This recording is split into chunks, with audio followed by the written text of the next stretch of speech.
My wife admitted to having a drunken one-night stand last week, and it has turned me into a robot. 32 males have been married to my wife, Kate, 30 females for 4 years, together for 9. Our relationship has been amazing, loving, and supportive. We have good communication, hardly ever argue, and our bedroom life has gone from strength to strength over the years. We discussed cheating in the past, and I was always clear that we would be over if it ever happened. Kate went home to visit her family last weekend, which was fairly normal. Before she left on Friday night, we had a minor argument about keeping the house tidy, so our communication was limited on Saturday, but I knew she was going out to meet some friends at a bar. I trusted her 100%, so didn't think anything of it. Before I fell asleep, I texted her saying that I hoped she had a nice night. When I woke up on Sunday morning, I had a missed call from Kate at 4 a.m., so I immediately called her to check if she was okay, but no answer. After a few hours, I tried again a few times, but still no answer. Around an hour later, I got a message saying she was fine and was driving back soon. Kate got home late afternoon and looked awful. She had clearly been crying, was not wearing any makeup, unusual for her, and looked like a shell of a person. I knew right away something was wrong, but she wouldn't let me hug her and would barely speak. I sat her down on the couch and made her some tea. I gently encouraged her to tell me what was wrong, and she burst into uncontrollable tears for at least 10 minutes while I was trying to comfort her. She then proceeded to tell me, stopping every few words, that she had slept with someone last night after the bar. At that moment, something in my brain broke. I can't describe it any other way. I immediately got up and jumped in my car and drove off. I went to a park and walked around it for about an hour. Kate was calling my phone constantly, and I turned it off. When I got home, I grabbed 2 suitcases from the garage and went to our bedroom. I threw some of Kate's clothes and shoes into them and left them by the front door. Kate was lying on the floor in the living room, curled up into a ball, sobbing. I called her best friend who lives nearby and told her that Kate needed a place to stay and a ride to her place, and that Kate could explain everything to her later. I told Kate I was leaving for an hour and that her friend was coming to pick her up. She grabbed onto my legs trying to stop me from leaving. When I returned home again, Kate was gone, and so were the cases. On Monday, with a clearer head, I answered one of Kate's many calls and told her that I needed her to send me an email with as many details as possible of that night, and if she leaves anything out, there would be no hope of reconciliation. I received this email on Monday night, but still haven't opened it. Since then, everyone has been trying to contact me, but I have just been working, exercising, and sleeping. One of her friends turned up at my house with an attitude demanding an explanation. I told her to speak to Kate and closed the door in her face. I have also been speaking to divorce lawyers, have moved money into separate accounts, and blocked Kate and all of her friends on everything. Everything I have done since I found out seems like I have been on autopilot. I don't feel angry, upset, or overly emotional, just numb. Kate posted a note through the door yesterday asking me to meet tomorrow, but I'm conflicted. Should I meet her? Will it change anything? Is there any point in trying to reconcile? Is it normal to feel like a robot, and how do I snap out of this? Edit. Just to add that when I came home the first time, Kate confirmed it was consensual. She was drunk but knew what she was doing. Update. After reading your comments, I decided to meet with Kate but not read the email. Kate came to the house yesterday, and when I opened the door, she looked terrible. She tried to hug me and started mumbling apologies, but I stopped her and we sat down to talk. I started by telling Kate that I would be recording the audio of the conversation, and she agreed. I then asked her to explain what happened and told her that I hadn't read the email she sent. Kate said she had been at the bar with 2 friends. I know and like both of them, and told me what she had to drink. I was surprised at how little she drank, because it was the same amount we would normally drink when going for dinner, a few glasses of wine and a cocktail. She admitted she was only slightly tipsy. One of her friends, Sarah, has a younger brother, Max, 27 male, who came to pick them up around midnight. It's a running joke in their group that Max has had a major crush on Kate since high school, and I had heard them joke about this. The 4 of them went to get some food, and Max then dropped each one off until it was just him and Kate. Kate said she didn't want him to drive the 20 minutes to her parents' place after working all day, so would just order an Uber from his apartment. She went into his apartment to order the Uber, but couldn't get one. Max suggested she should crash in his bed and he would take the sofa. He would then drop her off in the morning. Kate refused and continued to try to find an Uber. They were sitting on Max's bed and he kissed her. She kissed him back and they ended up having sex. After that, she broke down crying from guilt and Max took her home. She cried for another hour, then tried to call me to tell me what she had done. We had to stop several times because Kate kept breaking down and crying hysterically. She told me it was a huge mistake. She got caught up in the moment. It was terrible. She only loves me, blah, blah, blah. After she was done, I told her that her story didn't make sense, but it didn't matter at this stage because I was done. This caused another breakdown. I told her I was going to continue with the divorce preparations, but for the next month, we would be separated with no contact. I also told her that we would both remain faithful, would get a full STD panel, and she would tell our mutual friends and family what happened. If she sticks to these conditions, I would be willing to meet again to see if there was any way forward other than divorce. She enthusiastically agreed to this, but made it clear that she did not expect me to stay faithful to her. I know many of you will criticize this decision, but I need to be sure that divorce is the right option after I have had time to process everything that has happened. I am still 99% sure that is where we are heading, but I need to be 100% certain. Update 2. A few things have happened in the last week, so I thought I would make an update post if anyone is interested. First of all, I'm not in robot mode anymore. I have been having bursts of intense feelings of anger and betrayal, but have been keeping busy with work and exercise. My friends have also been great since they found out and have been dragging me out of the house to hang out. I decided to read the email, and wish I hadn't. The story Kate told in the email was mostly the same, but there was no mention of going into Max's apartment to order an Uber. There were also pretty explicit details of what they did, for how long, and that they had used a condom. I will never be able to forget this description. Many people who were originally criticizing me for kicking Kate out of the house have now apologized, but they can keep it. Kate's parents reached out to apologize, and I spoke to them because we had a good relationship before all of this. They begged me to try to work it out, but said they understood if I decided to get divorced. I didn't commit to either option. Kate's other friend, who was there that night, contacted me to tell me her side of the story. It mostly matched up, bar food home. She said Kate could stay over at her house, but she refused, saying she was driving home early the next morning. Max insisted that he would take Kate home. The version of the story that she told didn't mention Kate trying to get an Uber, only that Max invited her in, and she accepted. I asked her if she had ever suspected anything before, and she told me that about a year ago, she went to meet Kate for coffee but found Max sitting with her when she arrived. Kate looked guilty, but when asked about it, she said they just met by chance.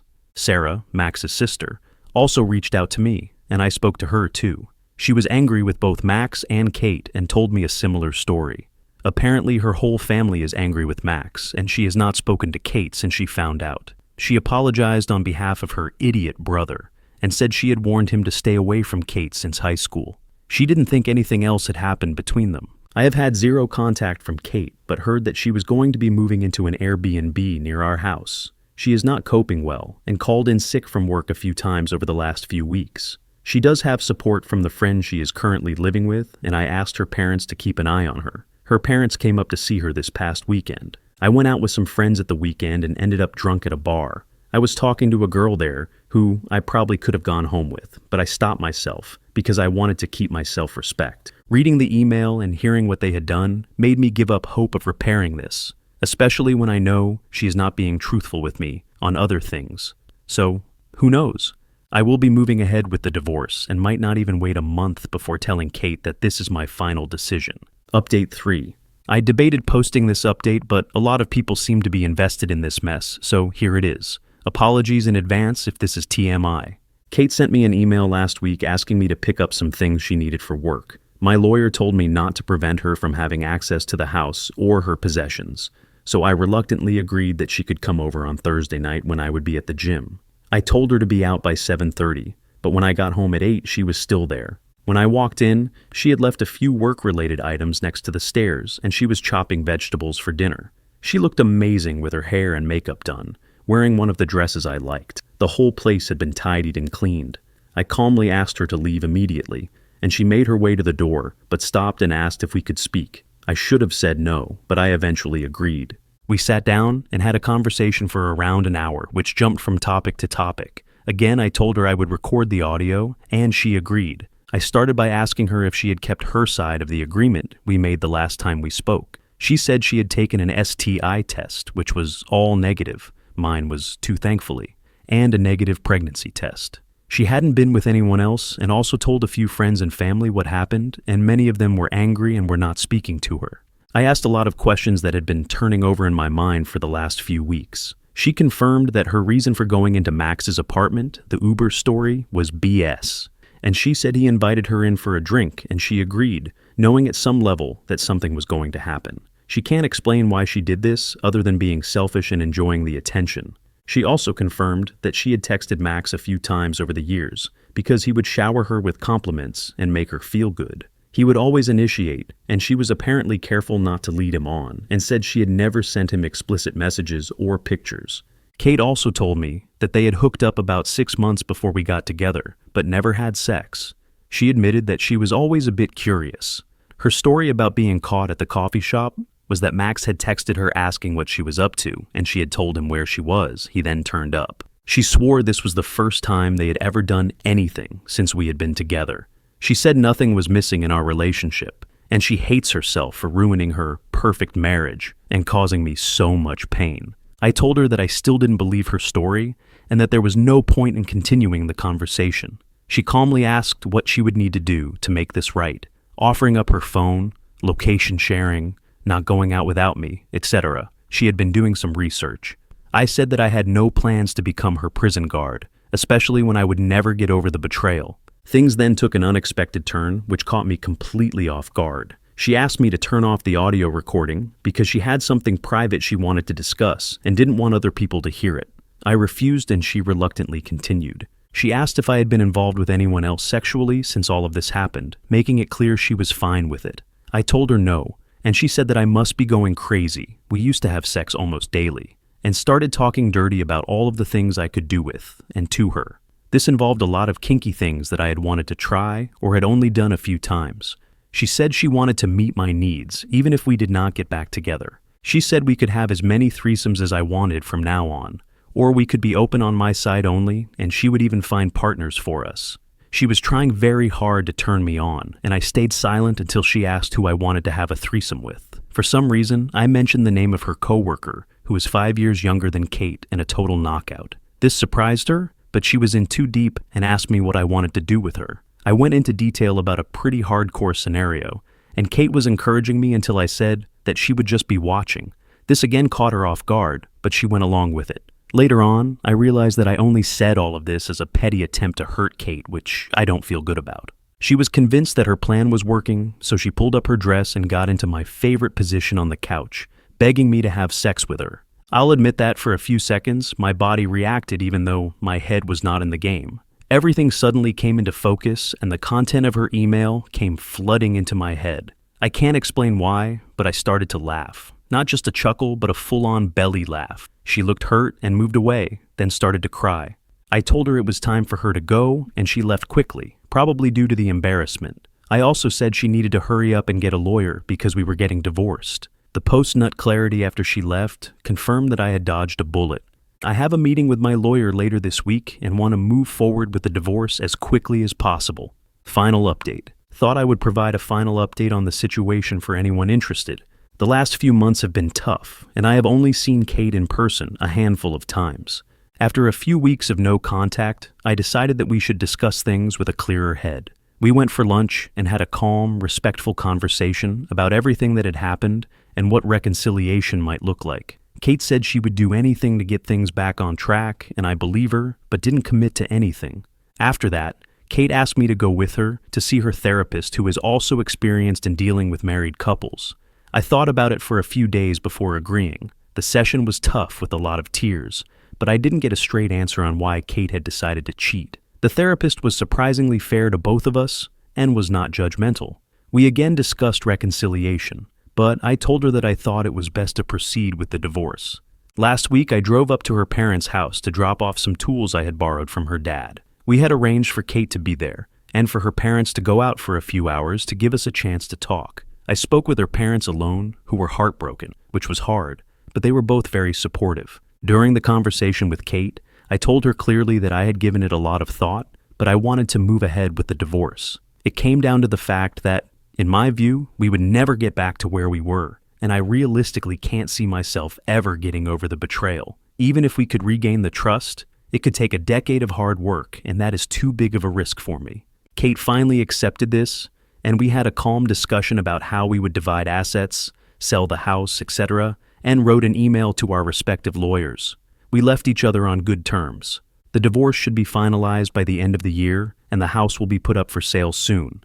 In the meantime, we will go no contact and agree not to start dating until everything is finalized. I have had a few casual hookups, and it feels strange to be going back to being single after all this time. I have been hitting the gym, spending a lot of time with friends and family, and getting back into my hobbies. I'm optimistic about the future, and although I'm still devastated by the loss of my marriage, I feel that this has made me grow as a person. Thanks to those of you who have offered advice and support. Thank you very much for listening or watching. It helps to support this channel either way. We greatly appreciate it.